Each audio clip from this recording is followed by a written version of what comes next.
Antonio, thank you, Congressman Delgado, all of you for joining for this virtual bill drop. Things are a little bit different everywhere, including here in Washington, D.C. But one of the silver linings is that we're all able to get together this morning. And I want to personally thank Congressman Delgado for his leadership with regards to this bill. It's been great to partner with him on this effort.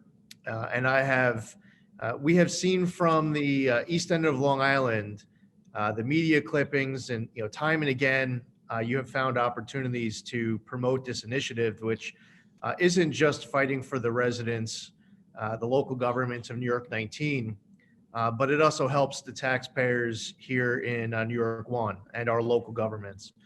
We're joined today by three exceptional leaders in the first congressional district. All three are friends, and also as individuals who love their towns, are fiercely fighting for more state and local government funding. The CARES Act funding, which set the population threshold at 500,000, there may be no better municipality to use as an example in the United States of America. And I've used this example directly to the White House Chief of Staff and others, is the town of Brookhaven. The town of Brookhaven has a population of just under 500,000. So where other municipalities might have received over $100 million because their population was just over 500,000, because Brookhaven's population is just under 500,000, they didn't get any of that money. That doesn't make any sense. But you also have these smaller towns and villages. Some might have a population of just a few thousand. Some might be a larger town of tens of thousands. And they all have been there at the front lines here in Suffolk. The town of Smithtown, led by Ed Wareheim, who's here, our town supervisor. The town of Riverhead, who got sworn into office. Yvette Aguilar got sworn in at the beginning of 2020, had no idea what she was signing up for when she ran for office in 2019, what her first year would be like. We really need to get this done.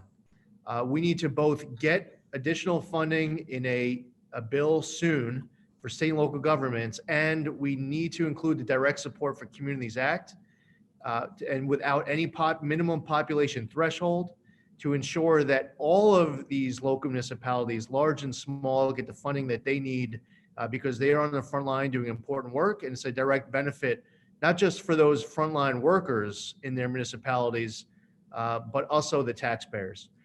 So I popped out of a meeting that I was roped into here in the Capitol, and I wouldn't want to miss this at all. But even though I am unable to participate because of that in this entire event this morning, I do appreciate the leadership, Congressman Delgado, of setting this up, for pushing the bill as hard as you are. And I look forward to working with you to make sure that it actually gets done, and we ensure that these local municipalities are taken care of. And it needs to get done soon. This isn't one of those things where anyone deserves a pat on the back for fighting hard. We need to actually get it over the finish line. And that's my commitment to my local municipalities. My commitment to you, Congressman Delgado, is to fight with you to actually get this done, as opposed to just celebrating introducing a bill. And I know that you're doing everything in your part to get it done. Thank you all, and I yield back. And thank you again to our local town supervisors for being on.